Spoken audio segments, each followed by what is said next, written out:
సంతోషం కలుగుతుంది, ఆనందం కలుగుతుంది, సమాధానం కలుగుతుంది. దేవా, ఇన్ని గొప్ప విషయాలు, లోతైన సత్యాలు నీ వాక్యంలో నా కొరకు దాచి ఉంచావా అన్నటువంటి ఆనందంతో, సంతోషంతో మన హృదయం ఉప్పొంగుతూ ఉంటాడు చదువుతుంటున్నాడు. అది అర్థమవుతున్నప్పుడు, అది అర్థం కాకపోయినా, చదివేటటువంటి ఆ ఆలోచన మనకు లేకపోయినా, గ్రహించుకునే తత్వం మనకు లేకపోయినా ఏం కలుగుతుంది అంటే మనకి సంతోషం కలగదు, కానీ ఏం కలుగుతుంది? భయం కలుగుతుంది. కాబట్టి ఇక నుంచి ఆ భయం మనలో ఉండకుండా దేవుడు తొలగించునుగాక. ఇక నుంచి లోతైన సత్యాలు, ఆత్మీయ పాఠాలు, ప్రకటన గ్రంథముల నుంచి దేవుడు మనకు బయలుపరచునుగాక, మనతో మాట్లాడునుగాక, మనను సిద్ధపరచునుగాక. హల్లెలూయా. అయితే మొదటి అధ్యాయం, ప్రకటన గ్రంథం 1వ అధ్యాయము 1 నుండి 20 వరకు ఉన్నటువంటి లేఖన భాగాన్ని ఎవరైనా ఒకరు వేసి నిలబడి చదవాలని నేను మీకు ప్రేమతో తెలియజేస్తాను. ఇది కనుక మనం తెలుసుకోకపోతే ఎవరెవరో చెప్పిని మనం వింటూ తప్పు మార్గంలోకి వెళ్ళిపోయేటటువంటి అవకాశం, తప్పుడు ఇంటర్ప్రిటేషన్లోకి వెళ్ళిపోయేటటువంటి అవకాశం ఏర్పడతా ఉంటుంది. కాబట్టి మనం ఏం చేయాలంటే ఇక్కడ నుంచి తెలుసుకోవడం వల్ల ఎవరు ఏదేదో చెప్తే అది నమ్మేయకుండా వాస్తవాన్ని మనం గ్రహించుకునే అవకాశం దేవుడు ఇక నుంచి మనకి ఇవ్వబోతున్నాడు. దేవునికి మహిమ కలుగుగాక. హల్లెలూయా.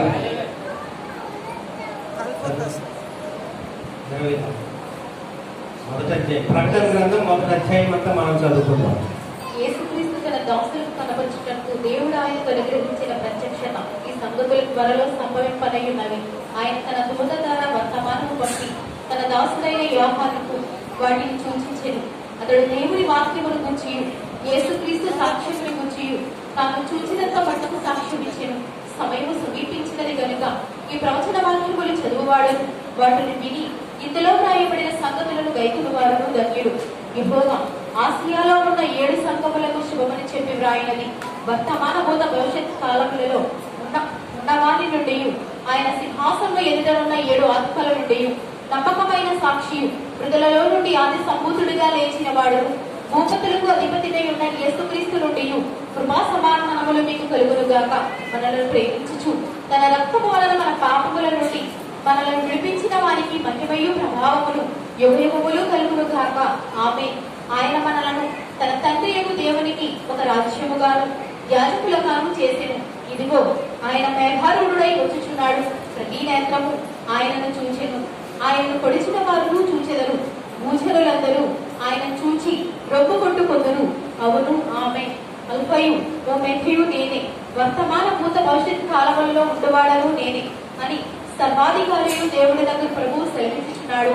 నా సహోదరులను యేసును బట్టి కలుగు శ్రమలోను, రాజ్యములోను, సహనములోను పాలివాడునైన యోహానును నేను దేవుని వాక్యము నిమిత్తమును, యేసును కూర్చిన సాక్ష్యము నిమిత్తమును పద్మాసు దీపన పరమాసినైతిని.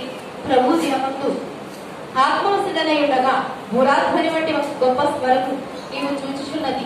పుస్తకంలో వ్రాసి ఎఫెసు, స్పొన్న, పెర్గం, తుతైర, సార్డిస్, ఫిలదెల్ఫియా, లవొదికయ అను 7 సంఘములకు పంపమని చెప్పుట నా వెనుక వింటిని. ఇది వినగా నాతో మాట్లాడుతున్న స్వరమేమిటో అని చూడ తిరిగి తిరుగగా 7 సువర్ణ స్తంభములను, ఆ స్తంభముల మధ్యము మనుష్య కుమారుని పోలిన ఒకరిని చూచితిని. అతని పాదముల మట్టుకు దించిన వస్త్రము ధరించుకుని రొమ్ములకు బంగారు గట్టిని కట్టుకుని ఉండేను. ఆయన తలయు తల వెంట్రుకలను తెల్లని గున్నిని పోలినవై హిమమంత ధవళముగా ఉండేను. ఆయన నేత్రములు అగ్ని జ్వాల వలె ఉండెను. ఆయన పాదములు తొలిమిలో పుటము వేయబడి మెరుగుచున్న అపరంజితో సమానమై ఉండేను. ఆయన కంఠస్వరము విస్తార జల ప్రవాహముల వల్ల ధ్వని వలె ఉండెను. ఆయన తన కుడి చేత 7 నక్షత్రములు పట్టుకొని ఉండేను. ఆయన నోటి నుండి 2 అంచులు గల వాడి అయిన ఖడ్గం ఒకటి బయలువెడని చూడేను. ఆయన ముఖము మహా తేజస్సుతో ప్రకాశించుచున్న సూర్యుని వలె ఉండెను. నేను ఆయనను చూడగా చచ్చిన వాని వలె ఆయన పాదముల యొద్ద పడితిని. ఆయన తన కుడి చేతిని నా మీద ఉంచి నాతో ఇట్లనెను, భయపడకుము, నేను మొదటి వాడను, కడపటి వాడను, జీవించువాడను, మృతుడనైతిని కాని ఇదిగో యుగయుగములు సజీవుడనై ఉన్నాను. మరియు మరణపు యొక్క పాతాళము లోకము యొక్క తాళపు చెవులు నా స్వాధీనములో ఉన్నవి. కాగా నేను చూచిన వాటిని, ఉన్న వాటిని, వీటి వెంట కలుగబో వాటిని అనగా నా కుడి చేతిలో నువ్వు చూచిన 7 నక్షత్రములు కూర్చిన మర్మమును, ఆ 7 శుభ సువర్ణ దీపస్తంభముల సంగతియు రాయుము.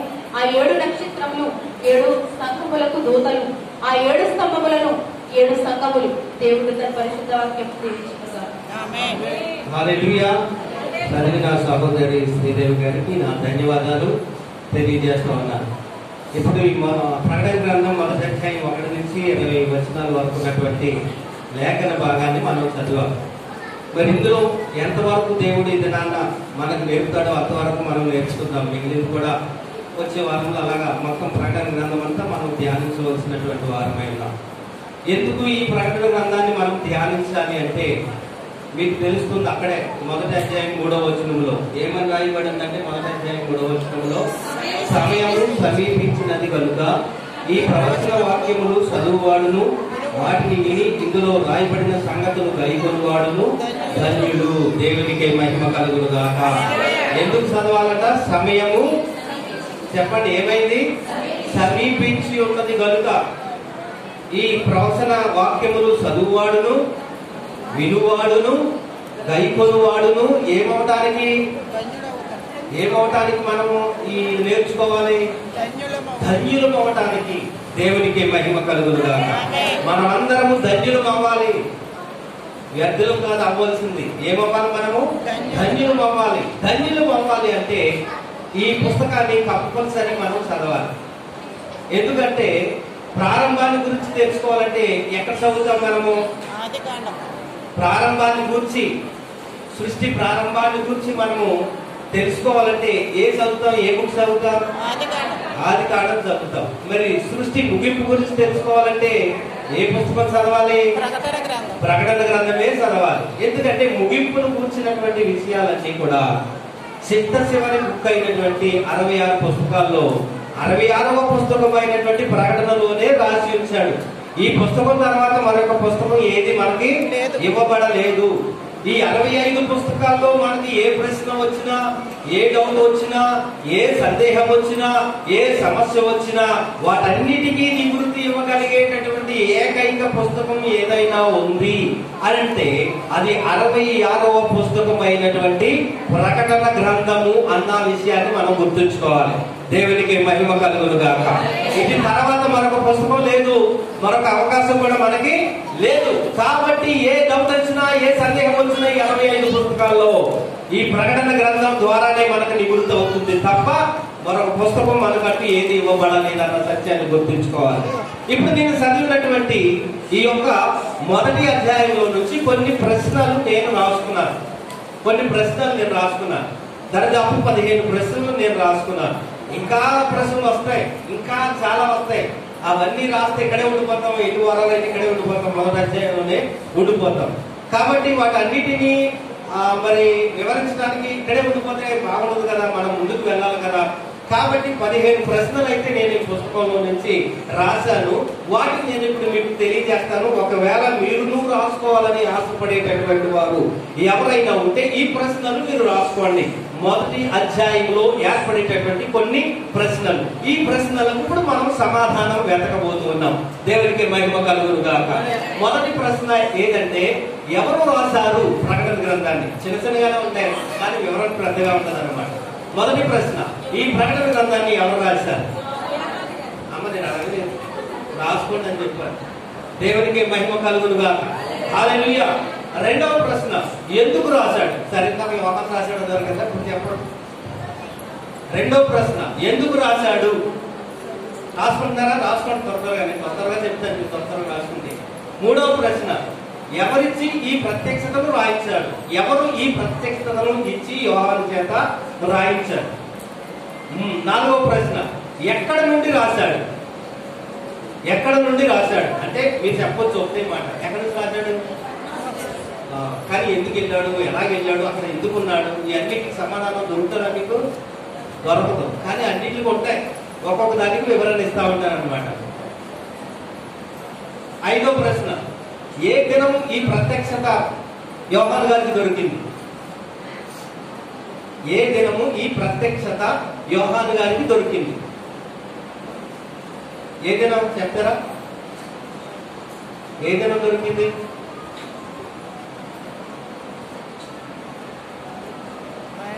ఇది ఏ దినం? ఇది ఏ దినం? అదే దినాన్ని దొరికింది.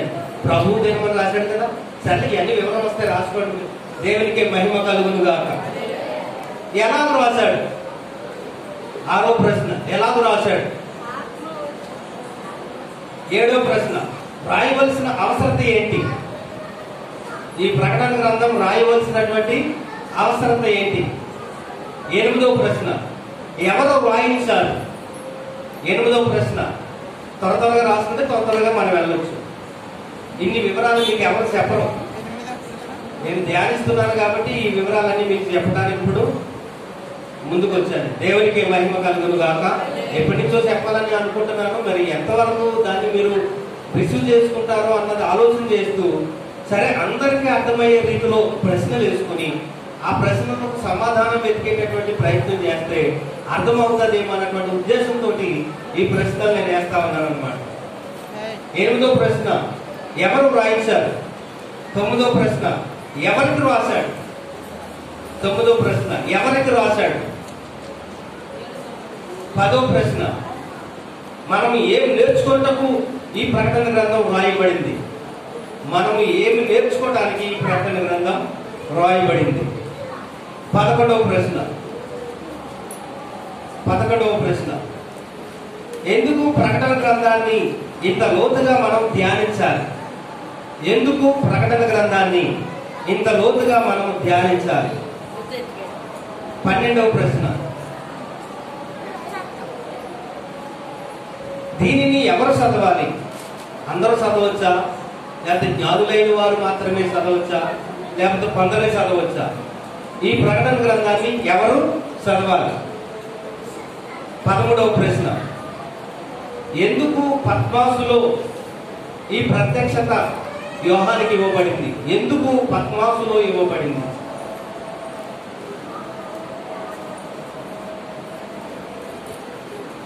14వ ప్రశ్న ప్రకటన సంఘానికి రాయవలసిన రాయటానికి ఎన్ని మెట్లు దాటి వచ్చింది? ప్రకటన గ్రంథం సంఘానికి రాయటానికి ఇవ్వటానికి ఎన్ని మెట్లు దాటి ఈ ప్రకటన గ్రంథం వచ్చింది సంఘానికి? ఈ ప్రకటన గ్రంథము సంఘానికి రావడానికి ఎన్ని మెట్లు దాటితే సంఘానికి వచ్చింది? 14వ ప్రశ్న.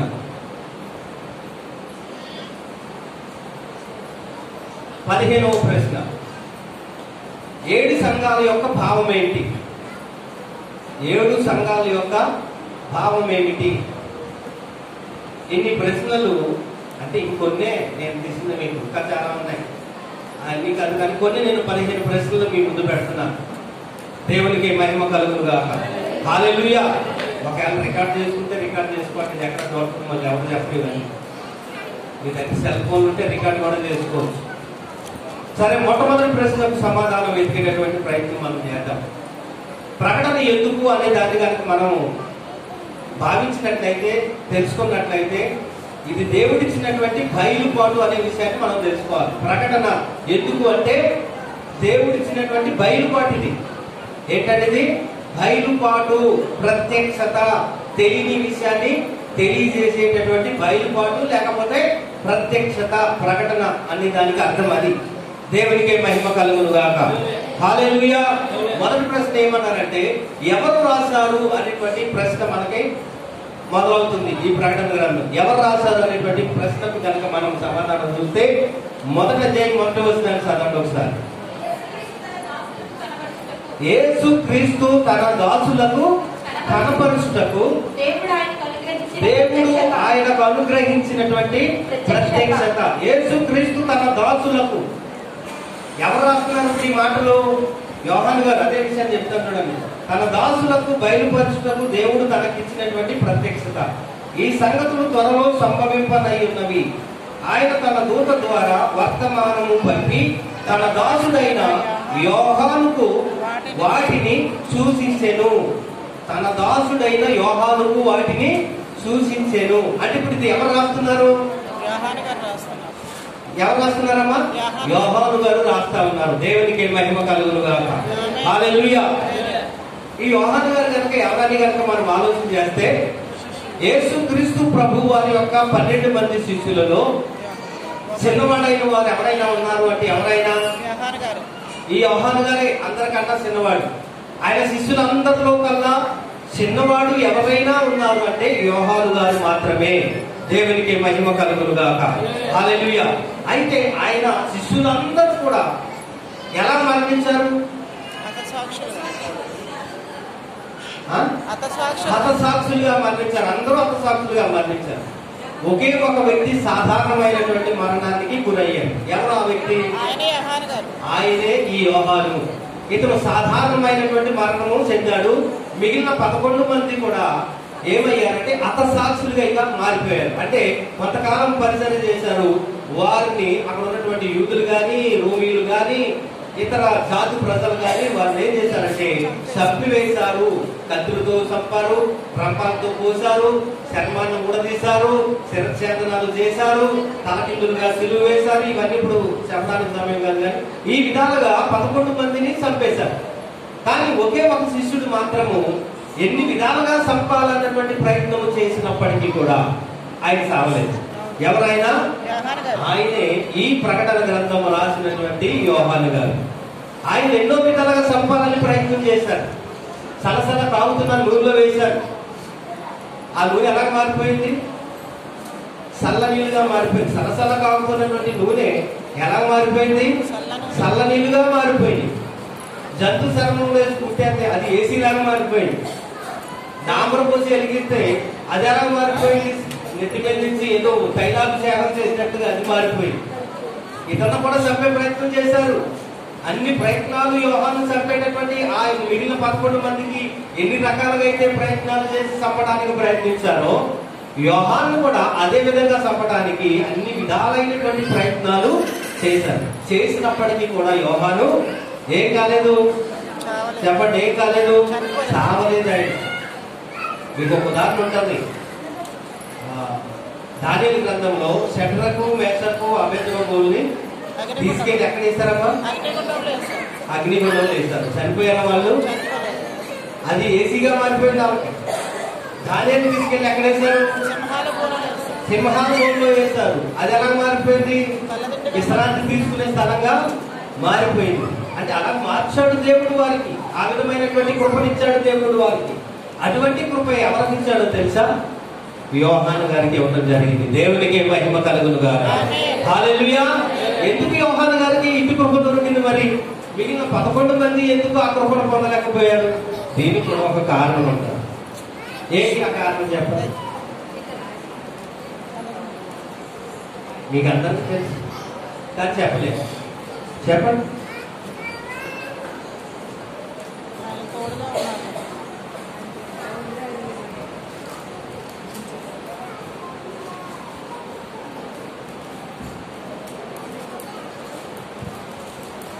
మీరు ఆలోచించుకోవడానికి నేను నీళ్ళు తాగినంత సమయం ఇచ్చాను. అయినా మీరు ఆలోచించి చెప్పలేకపోయారు. ఎందుకు ఈ కృప యోహానికే దొరికింది? ఆయనకి ఇష్టడుగా ఉన్నాడు కాబట్టి. ఆయన ప్రేమించాడా? ఆయనకి ప్రేమించలేదు. నేను 11 మంది ప్రేమించలేదా? ఆయన రొమ్మును ఆనుకుని ఉన్నాడు. సరే, నేను చెప్తాను వినండి.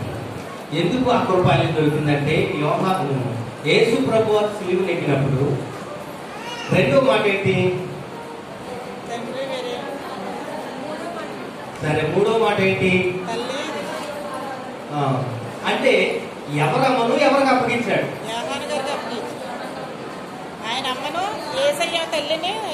అర్థం చేసుకోండి. యేసు ప్రభు గారి యొక్క తల్లిని ఆయన ముందు నిలబడి తన పక్కనే ఉన్నటువంటి తన తల్లిని, అంటే యోహాను గారు పక్కన ఉన్నటువంటి తల్లిని ఎవరికి అప్పగించాడంటే తన శిష్యుడు అయినటువంటి యోహాను గారికి అప్పగించాడు. ఏంటి ఆ అప్పగింప?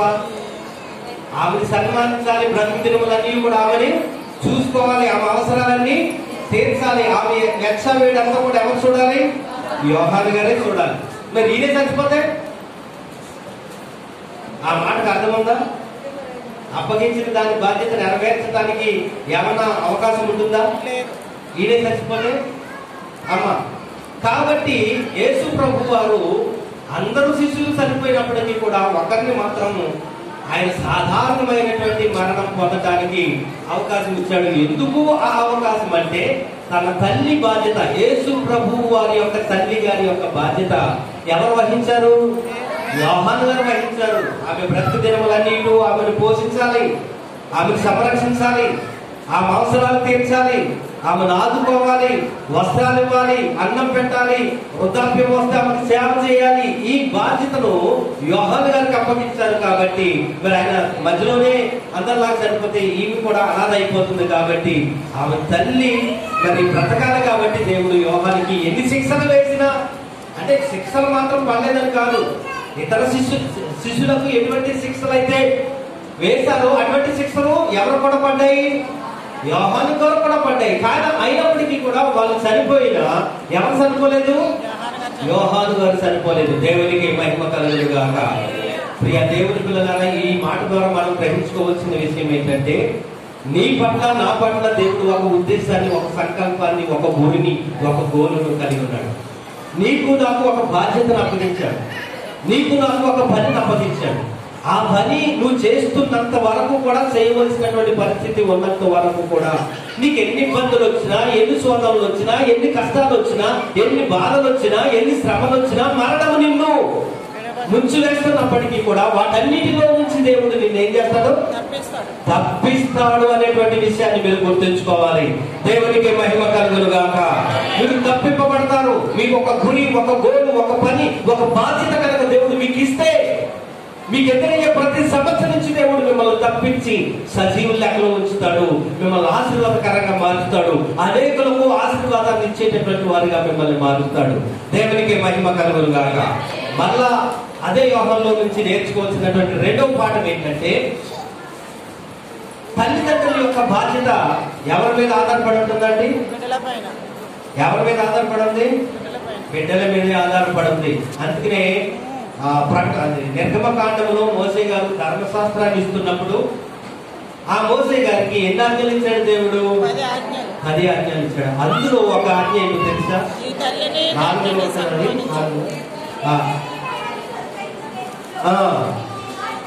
నీవు నీ దేవుడైన యెహోవా నీకు అనుగ్రహించు దేశములో నీవు దీర్ఘాయుష్మంతుడు అవ్వునట్లు. ఇక్కడ వింటున్నారా? ఈ మాట వింటున్నారా మీరు? ఏమంటున్నాడు ఇక్కడ? అర్ధాయుషులో చచ్చిపోతాం అంటున్నాడా? మధ్యలోనే పుట్టుకుమంటాం అంటున్నాడా? ఏమంటున్నాడు? నువ్వు దీర్ఘాయుష్మంతుడు అవ్వునట్లు అంటే సంపూర్ణ ఆయుస్సును అనుభవించాలి భూమి మీద. ఆ సంపూర్ణ ఆయుస్సును అనుభవించాలి అంటే ఏం చేయాలంట? నీ తల్లిని, నీ తండ్రిని సన్మానించు. దేవునికి మహిమ కలుగును గాక. ఇప్పుడు యోహాను గారు చేస్తున్న పని ఏంటి? ఆ పనే. ఏ పని చేస్తున్నాడు? తల్లిని సన్మానిస్తున్నాడు. ఎవరి తల్లిని? యేసు ప్రభు వారి యొక్క తల్లిని తన తల్లిగా భావించుకున్నాడు, తన తల్లిగా స్వీకరించాడు. కాబట్టి ఇప్పుడు ఆ బాధ్యత యోహాను గారి మీద ఉంది. కాబట్టి ఇప్పుడు ఏమవ్వాలి? యోహాను గారు అర్ధాంతరంగా పుట్టుకుమనాలా? దీర్ఘాయుష్ను అనుభవించాలా? చెప్పండి, ఏం చేయాలి? దీర్ఘాయువును అనుభవించాలి. దేవునికి మహిమ కలుగును గాక. హల్లెలూయా. ప్రియ దేవుని పిల్లలారా, యవనస్తులారా, తల్లులారా, తండ్రులారా, మీరు ఈ భూమి మీద దీర్ఘాయుష్మంతులు అవ్వాలంటే మీరు కూడా చేయవలసినటువంటి పని ఏంటంటే, మీ తల్లిని, మీ తండ్రిని ఏం చేయాలి?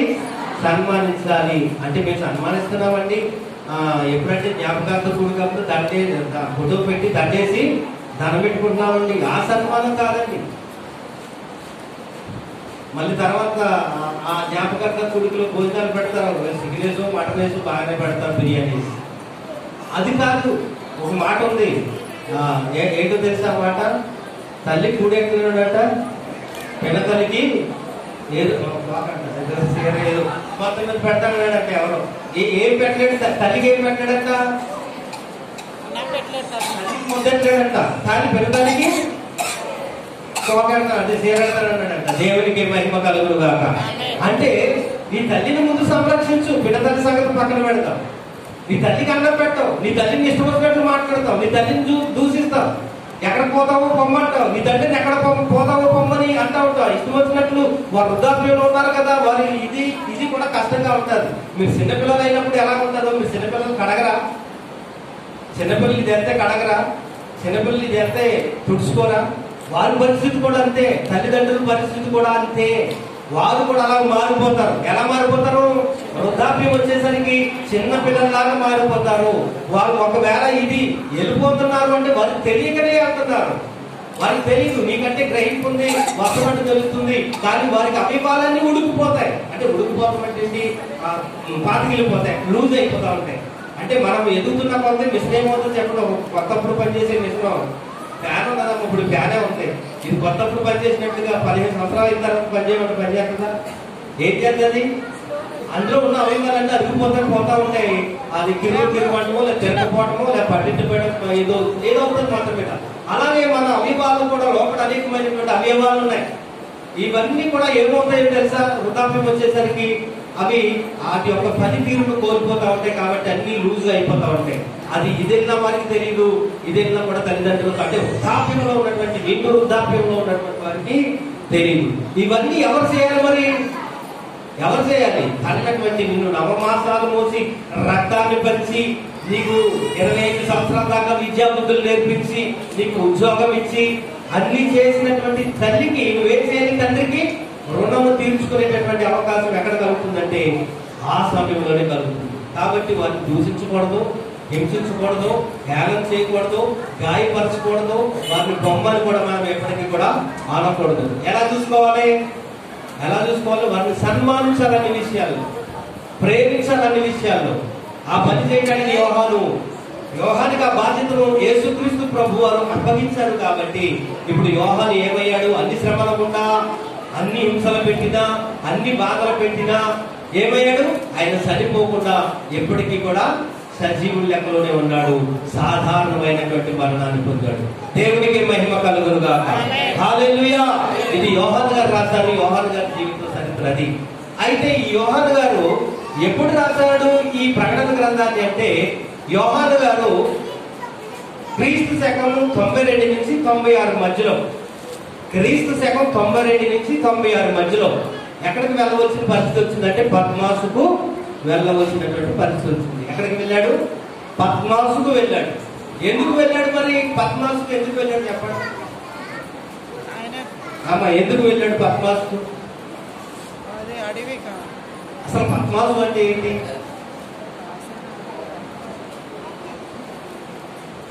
ఇప్పుడు మనకి ఒక ఐలాండ్ ఉంది మన ఇండియాకి, సెంచులా అనే ఒక ఐలాండ్ ఉంది.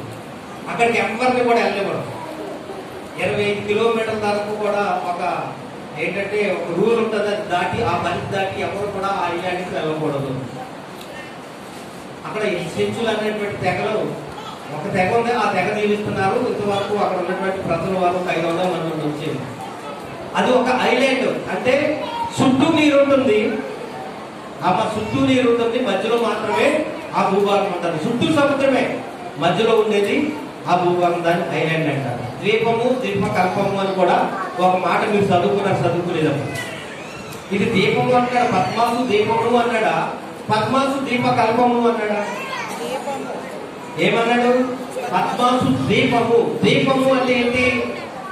చుట్టూ నీరుండి ఆ మధ్యలో మాత్రమే ఈ కొంచెం భూభాగం ఉంటుంది. దాన్నే ద్వీపము అని అంటారు. దేవునికి మహిమ కలుగునుగాక. హల్లెలూయా. అయితే ఈ ద్వీపము దేనికి దగ్గరగా ఉందంటే టర్కీకి దగ్గరగా, అంటే టర్కీ నుంచి 70 కిలోమీటర్ల దూరంలో ఈ ద్వీపం ఉంది, పద్మాసు ద్వీపం. ఆ ద్వీపానికి యోహాను గారిని పంపించేశారు. యోహాను గారిని తీసుకెళ్ళి ఆ ద్వీపంలో పెట్టేశారు. కారణం ఏంటి? ఎందుకు పెట్టారు ఆ పద్మాసు ద్వీపంలో యోహాను గారిని? ఎందుకు పెట్టారు? చనిపోవట్లేదని ఐడియా లేదా? దేవునికి మహిమ కలుగునుగా. ఇంతకు ముందే చెప్పాను కదా నేను. ఎన్ని విధాలుగా హింసించినా, ఎన్ని విధాలుగా గాయపరిచినా, ఎన్ని విధాలుగా చంపాలని ప్రయత్నం చేసినా ఏమవట్లేదు ఆయన. ఏమవట్లేదు, చనిపోవట్లేదు. అసలు సావే రావట్లేదు అతనికి. ఎన్ని విధాలుగా చంపాలన్నా కూడా సాగు రావట్లేదు. ఇంకెలా కదా దీన్ని ఏం చేయాలి? ఇతను తీసుకెళ్లి ఆ జంతువులు, క్రూర మృగాలు, లేకపోతే విషసర్పాలు, తేళ్లు, పాములు ఇవన్నీ ఉండేటటువంటి ఐలాండ్ ఒకటి ఉంది టర్కీకి సమీపంలో. దాన్ని పద్మాసు అన్నారు. అది 70 కిలోమీటర్ల దూరంలో ఉంది టర్కీ. అప్పుడు అక్కడ ఉన్నటువంటి ప్రభుత్వం రోమా గవర్నమెంట్ ఏం చేసిందంటే యోహాను గారిని తీసుకెళ్లి ఈ పద్మాసు దీపంలో పడేస్తే ఏమవుతాడు? ఆ పాములు కలిసి, ఆ తేళ్లు కలిసి, ఆ విషజంతువులు, ఆ క్రూర మృగాలు, అక్కడ ఉన్నటువంటి క్రూర మృగాలు ఏం చేస్తాయి? ఇతన్ని చంపేస్తాయి, తీరేస్తాయి. ఇలా చచ్చిపోతాడు, ఆ విధంగా చచ్చిపోతాడు. కాబట్టి మనం ఇంకా ఎలా సాపలేదు, ఆ విధంగా అయినా చచ్చిపోతాడు అని చెప్పేసి క్రీస్తు శకము 92వ సంవత్సరంలో యోహాను తీసుకెళ్లి ఎక్కడ పడేశారు? ఎక్కడ పడేశారు? పద్మాసులో పడేశారు. దేవునికి మహిమ కలుగును గాక. హల్లెలూయా. అది అంతవరకు మొదటి ప్రశ్న. రెండో ప్రశ్న చూద్దాం ఇప్పుడు. రెండో ప్రశ్న ఏంటంటే, ఎందుకు రాశాడు? ఎందుకు రాశాడు ఈ ప్రకటన గ్రంథము? ఎందుకు రాశాడు అనేటువంటి విషయాన్ని మనం ఆలోచన చేసినట్లయితే 1వ అధ్యాయం 2వ వచనాన్ని చదవండి ఒకసారి. అతడు దేవుని మైకి దేవుని దగ్గర అందరికీ వినపడాలి. దేవుని వాక్యమును గూర్చి యేసుక్రీస్తు సాక్ష్యమును గూర్చి తాను చూసినంత మట్టుకు సాక్ష్యం ఇచ్చెను. తర్వాత 3వ వచనం సమయము సమీపించినది కనుక అక్కడ అంటున్నాడు. ఎందుకు రాయవలసి వచ్చిందంటే యోహాను గారు ఏమంటున్నాడంటే సమయము సమీపించి ఉన్నది కనుక ఈ ప్రవచన వాక్యములు చదువువాడును వాటిని విని ఇందులో రాయబడిన సంగతులను గ్రహించువాడును ధన్యులు అవ్వటానికి. ఏమవటానికి రాశాడు? ఎందుకు రాశాడు? ఇప్పుడు ఇది చదివేవాడు అన్నిటికీ ఒకటి ఉంటుంది. ఏంటంటే చదవాలి, చదివిన దాన్ని హృదయంలో భద్రపరుచుకొని గైకోవాలి.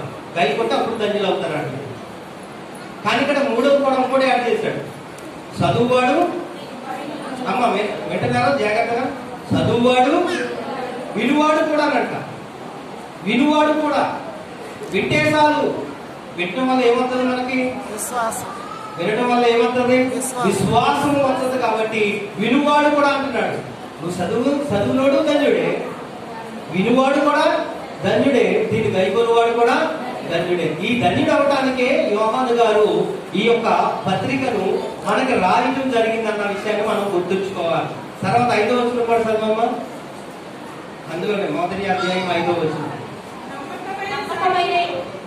నమ్మకమైన సాక్షియు మృతుల్లో నుండి ఆది సంపూతుడిగా లేచిన వాడు భూపతులకు అధిపతినై ఉన్న యేసుక్రీస్తు నుండి కృపా సమాధానములు మీకు కలుగును గాక. ఏ కలగడానికి అమ్మ? ఏ కలగాలంటే మనకి?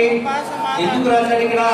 ఈ ప్రకటన గ్రంథాన్ని ఎందుకు రాయవలసి వచ్చిందంటే మనకి ఏం కలగాలని?